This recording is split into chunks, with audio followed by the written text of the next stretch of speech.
She has just returned from the Gulf region, where one of the issues that dominated the talks in Qatar was the humanitarian crisis that has led to many Palestinians leaving their homes. The Israel bombardment on Gaza has led to many innocent people dying.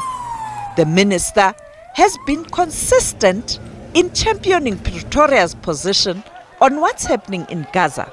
The challenges that we're experiencing in Palestine, where the decimation of humanity has been taking place with sometimes the silence of the multilateral systems, that we continue to project the voices of social justice, of humanizing ideas, and learning from our own journey of apartheid, where the solidarity was extended to us. And this is one of those difficult areas for many universities to assert for fear of being silenced. And we're quite proud, Minister Pandor, that our country, civil society movements, and many have really stood on the side of justice, naming the death-dealing aspects in the wars that we are seeing in Israel, in Palestine, as we do also in other parts of the world.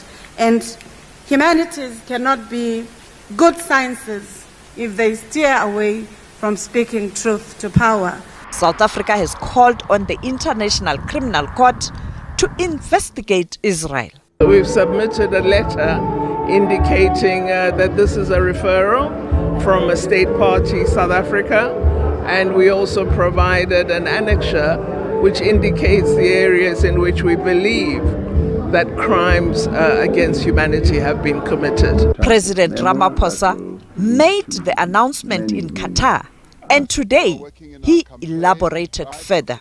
We also are joined by a number of other countries that have done a similar type of action, and others are doing their own referral.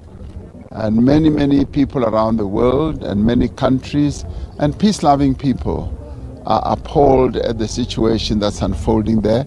And we do it out of love for justice, out of love for fairness, and we want justice to be done to the people of Palestine. The third largest party in South Africa, the EFF, has also presented a motion in a mini plenary in Parliament calling for the closure of the Israeli embassy in South Africa. The National Assembly will vote on the matter on Tuesday.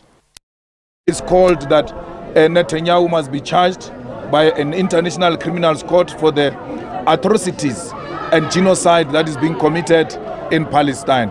We make no apology about that, and we are happy that the government of South Africa has come to its senses, and the ANC in Parliament is now listening to what the EFF is saying.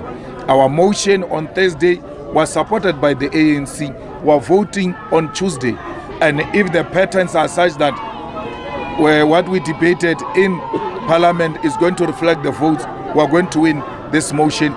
We cannot share a territory with murderers. We all know that when South Africa was butchering its own children here in Soweto, the international community isolated South Africa, refused to have diplomatic relations with South Africa, refused to play sports with South Africa, refused to trade with South Africa. That's how South Africa came back to the negotiating table and said, let's talk about this, because of international solidarity. That's what international support does.